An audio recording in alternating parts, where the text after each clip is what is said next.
I am presenting Union Gospel Press's Sunday School Lesson number 13, the end of the summer quarter, August 29th, 2021. The lesson is entitled, Paul Faces His Accusers. Lesson text comes from Acts chapter 22, verses 17 through 29.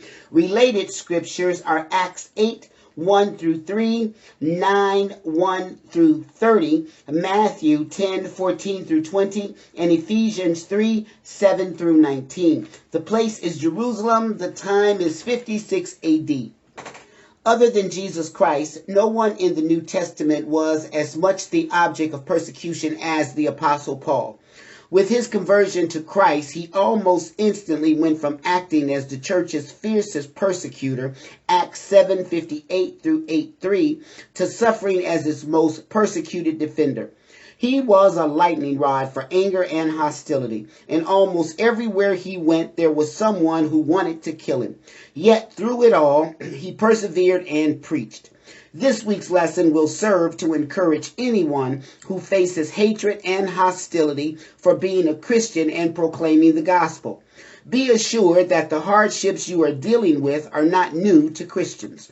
History gives account after account of people being abused and mistreated for living according to the gospel and being faithful to Christ. Remember that the same Spirit who indwelled and empowered Paul to persevere is the same Spirit who indwells and empowers you. Today's aim, facts, to warn that hostile attitudes will exist towards Christians until Christ returns. Principle, to assure that Jesus promises to direct us if we are willing to follow him. Application, to not allow fear to control us, but to be willing to serve Christ at all costs. Illustrating the lesson. Like Paul, we should always faithfully follow Jesus, persevering through the hatred and hostility of the world. Practical points. 1. Wherever you are working for God, stay tuned to his voice and obedience to his direction. Acts 22, 17 through 18.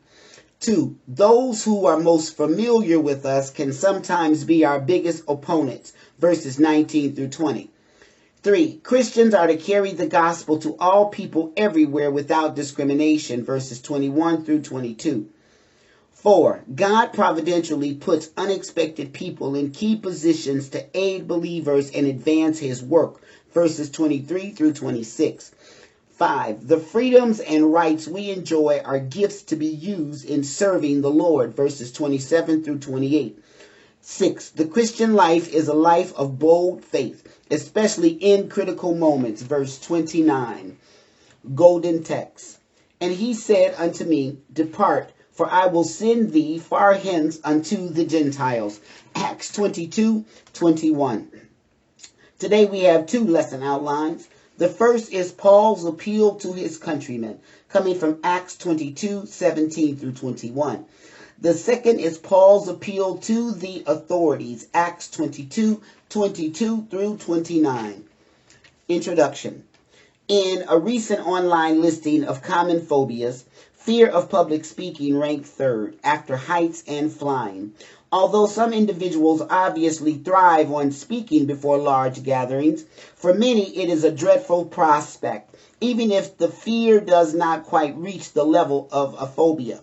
Christians seem to be affected by this fear as much as anyone, perhaps more so because the stakes in speaking for Christ are higher.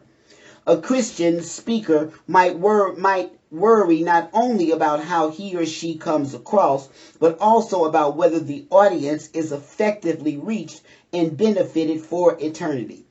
But even the most reluctant of speakers rarely worries that something he or she says in a speech might set off a riot. But if you want to know what it feels like to do that, just ask the Apostle Paul. In our lesson this week, we see that he managed to do exactly that with just a single word. It had to have been disconcerting. Paul's appeal to his countrymen.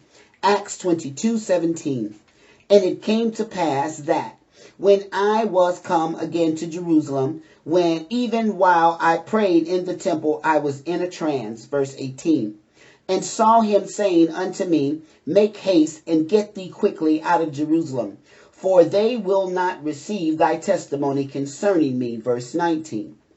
And I said, Lord, they know that I imprisoned and beat in every synagogue them that believed on thee.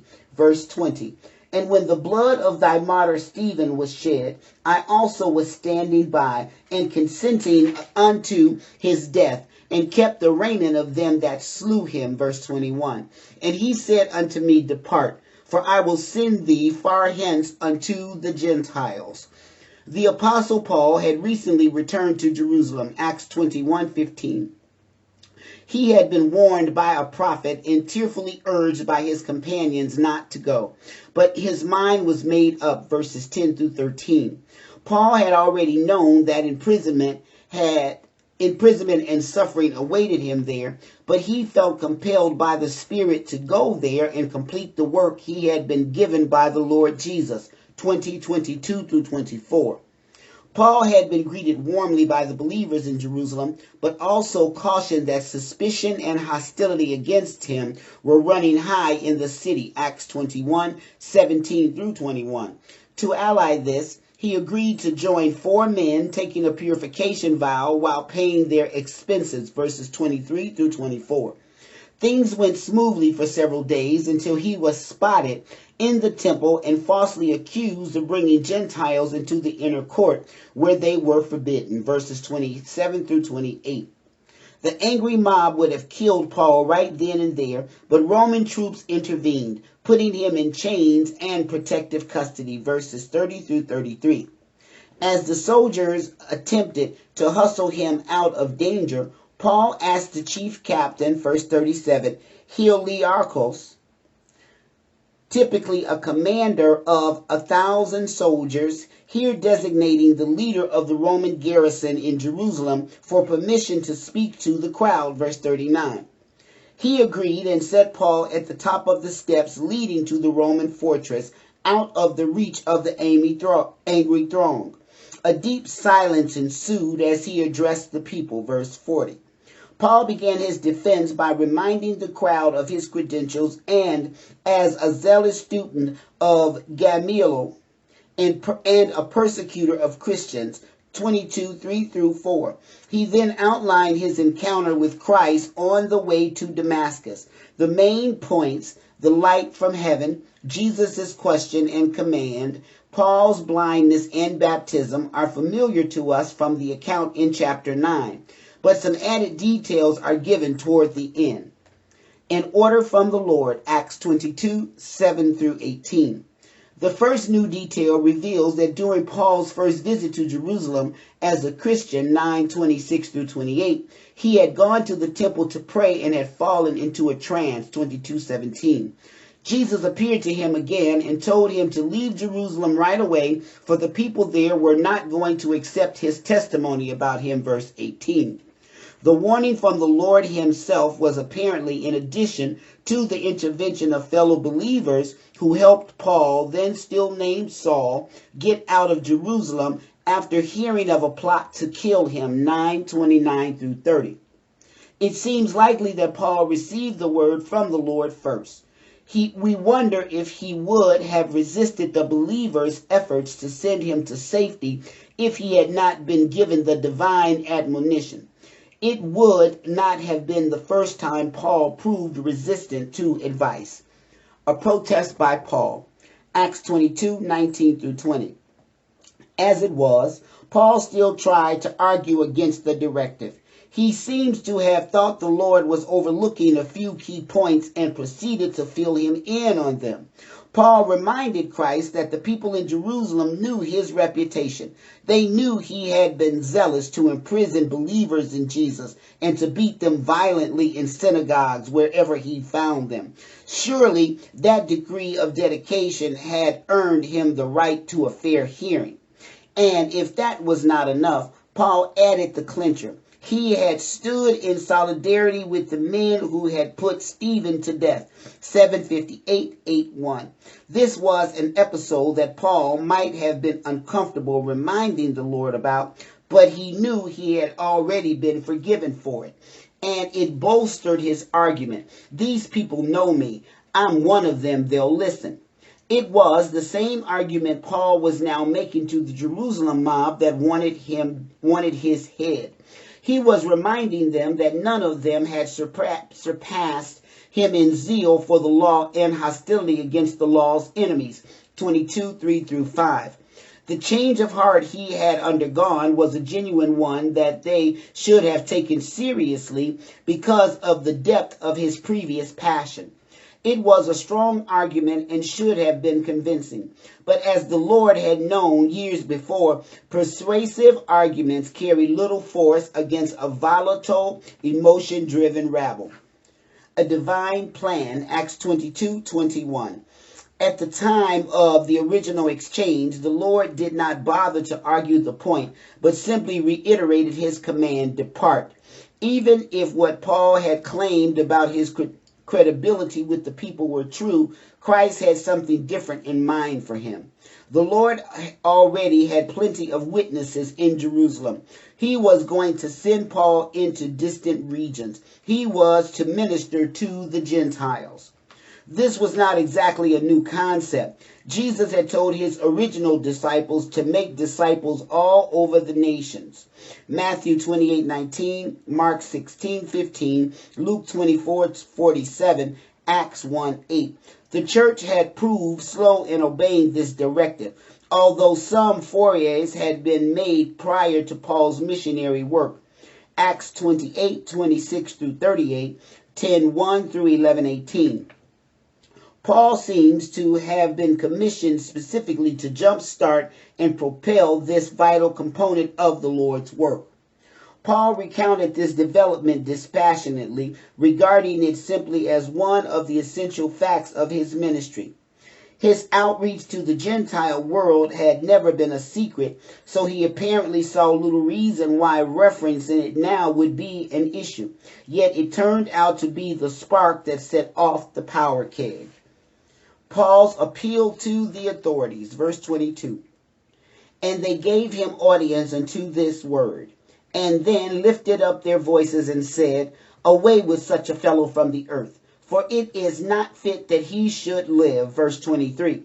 And as they cried out and cast off their clothes and threw dust into the air, verse 24, the chief captain commanded him to be brought into the castle and bade that he should be examined by scourging, that he might know wherefore they cried so against him. Verse 25.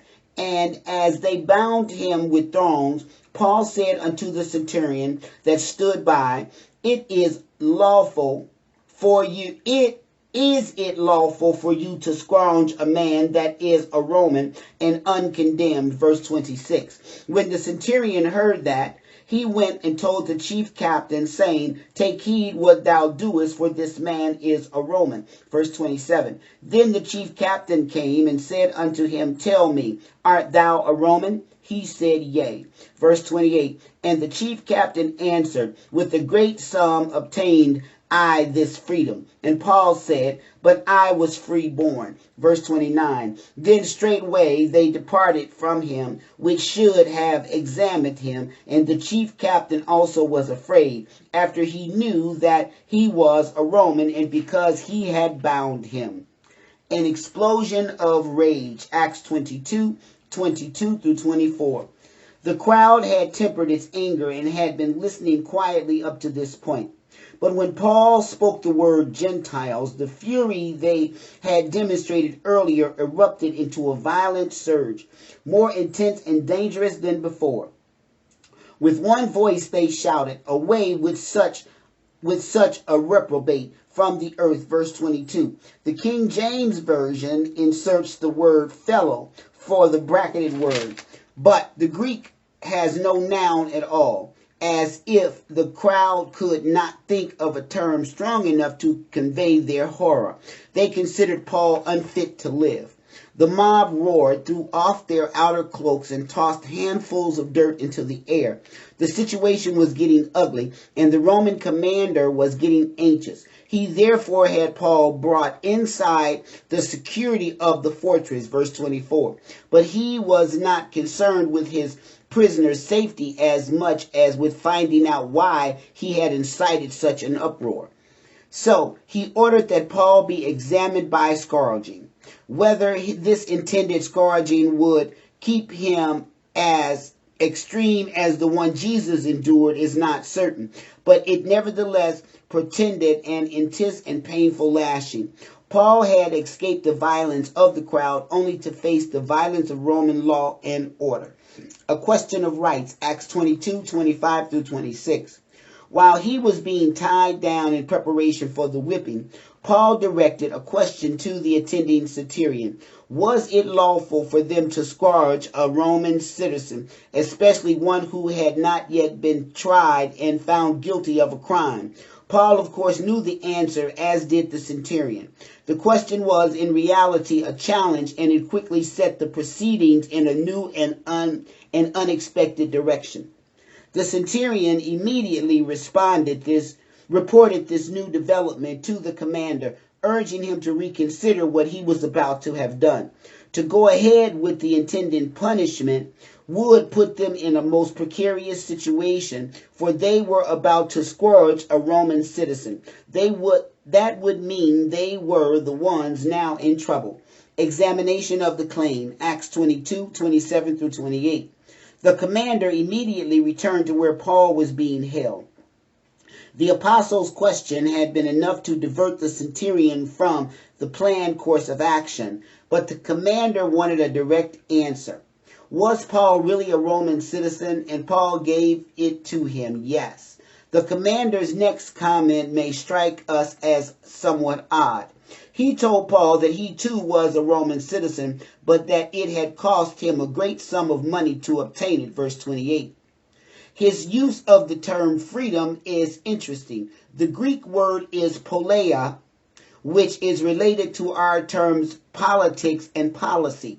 It could refer both to a state of commonwealth and to citizenship in that body. When applied to an individual, it emphasized his rights as a citizen.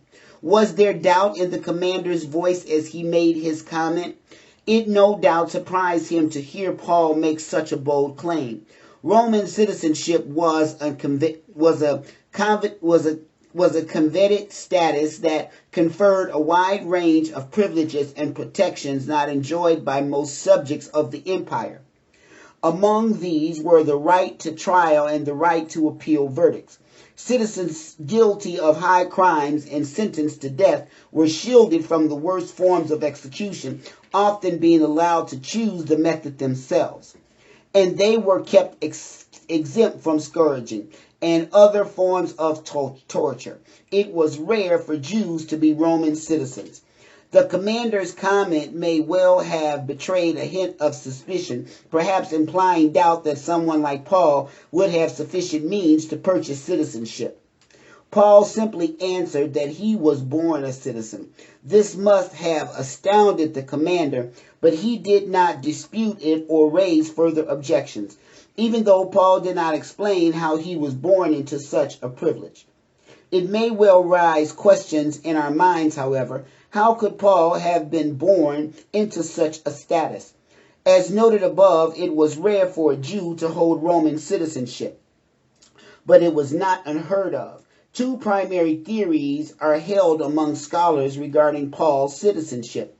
The first links the privilege to his birth in Taurus, a free city in the extreme southeast of what is now Turkey, arguing that the free status of Taurus conferred citizenship on all who were born there. Others dispute that claim, noting that Taurus was a free city but not a Roman colony. Instead, it is thought that Paul's father or even grandfather was granted citizenship for some service to the empire. It then would have been passed on to Paul. A related question troubles some Bible students. Was Paul right to avoid persecution by claiming his citizenship in a pagan empire? Was it an unfair advantage denied to most believers? It is certainly true that most Christians at this time, whether Jews or Gentiles, enjoyed no such recourse when facing the power of the Roman state. It might And it is true as well that Jesus forthrightly told his followers to expect persecution and not try at all costs to evade it. He certainly did not make use of his own status as the Son of God to avoid brutal treatment and the cross. Why did Paul not follow his example here? The first thing we must note is that practically no one in history has displayed as much willingness to endure persecution as the Apostle Paul.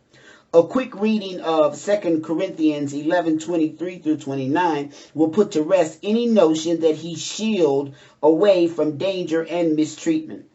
And Roman citizenship provided no sure protection from mob violence that arose spontaneously. On the other hand, Paul's citizenship, with the official protection it conferred, afforded him a foot in the door to take the gospel to places that otherwise were inaccessible. The appeal to Caesar, reported in Acts 25:11 through 12, brought Paul and his messengers into the heart of Roman officialdom. And that would not have been possible without Roman citizenship. So we should see it as a tool that both God and Paul used to advance the cause of Christ, not as a means to evade hardship. A sudden respect, Acts 22:29. Paul's affirmation of citizenship nevertheless brought an immediate change in his relationship to his captors. The soldiers who had been about to administer the examination by scrounging probably backed away when they heard that Paul was a citizen. The commander was suddenly afraid as well, realizing he had put a Roman citizen in chains. The next day he started the legal machinery that he hoped would bring back a quick resolution to Paul's case, verse 30. That resolution would not be quick at all, but under God's superintendence, the process that Paul would endure for the next 2 years would mightily advance God's work. Questions. 1. Why did Jesus appear to Paul upon his return to Jerusalem as a new convert? 2. What objection did Paul raise to the Lord's command? 3. How did Paul make the same argument to the crowd before him? 4. What set off the crowd into another violent rage? 5. Why did Paul ask the centurion about the legality of scrounging a Roman citizen? 6. How did the Roman commander react to this development? 7. What made Roman citizenship a coveted status in the empire? 8. What might the commander have been implying with his comment about his new citizenship? 9. How did Paul respond? 10. What was the immediate result of Paul's citizenship affirmation? This concludes the Sunday School lesson for Sunday, August 29th, 2021. Thank you for listening. God bless.